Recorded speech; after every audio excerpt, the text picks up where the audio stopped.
আজি সমগ্ৰ দেশৰ বাবে আৰু অসমৰ বাবে আৰু বিশেষভাৱে ৰঙিয়াৰ বাবে অত্যন্ত এটা আনন্দৰ দিন, বিশেষকৈ ৰেল যাত্ৰীসকলৰ বাবে যে আজি সমগ্ৰ দেশত বন্দে ভাৰত স্লিপাৰ যি ট্ৰেইন, সেই ট্ৰেইনৰ আজি শুভাৰম্ভণি কৰিছে দেশৰ যশস্বী প্ৰধানমন্ত্ৰী নৰেন্দ্ৰ মোদী ডাঙৰীয়াই।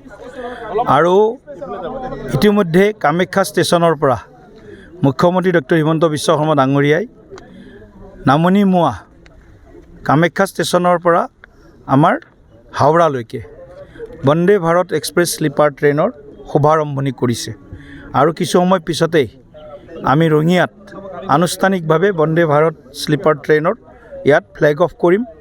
আৰু ইয়াৰ লগতে কাইলৈ অমৃত ভাৰত ৰেল আকৌ কাইলৈ আমি দুখন আৰম্ভ কৰিম। এখন গুৱাহাটীৰ পৰা ৰোহতকলৈকে, আনখন ডিব্ৰুগড়ৰ পৰা গুমটি ষ্টেচনলৈকে, গুমটি নগৰলৈকে, অৰ্থাৎ উত্তৰ প্ৰদেশলৈকে, এখন হাৰিয়ানালৈকে, এখন দিল্লী হৈ, এখন লক্ষ্ণৌ হৈ, অযোধ্যা হৈ।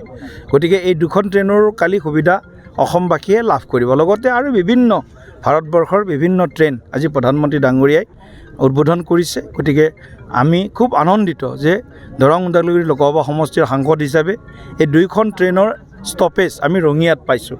গতিকে আমাৰ উত্তৰ অসমৰ বা কামৰূপেই হওক, নলবাৰীয়ে হওক, তামোলপুৰেই হওক, ওদালগুৰিয়ে হওক, বৰপেটাই হওক, ওচৰ পাজৰৰ জিলাবিলাকৰ সকলোৱে ৰঙিয়াৰ পৰা বন্দে ভাৰত ট্ৰেইনত আৰু অমৃত ভাৰত ট্ৰেইনত উঠিব পাৰিব। ইতিমধ্যে ৰাজধানী, তিনিখন ৰাজধানী ৰখাৰ ব্যৱস্থা আছে।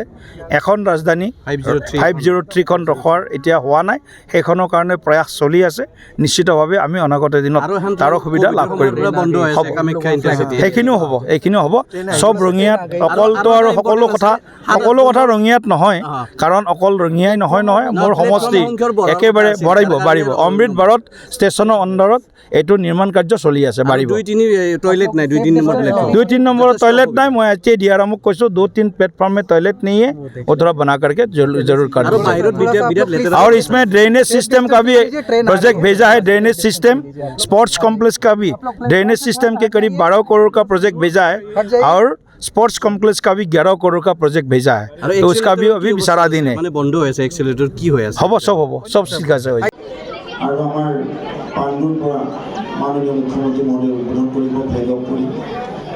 ঠিক তেনে পৰিৱেশত আজি আমাৰ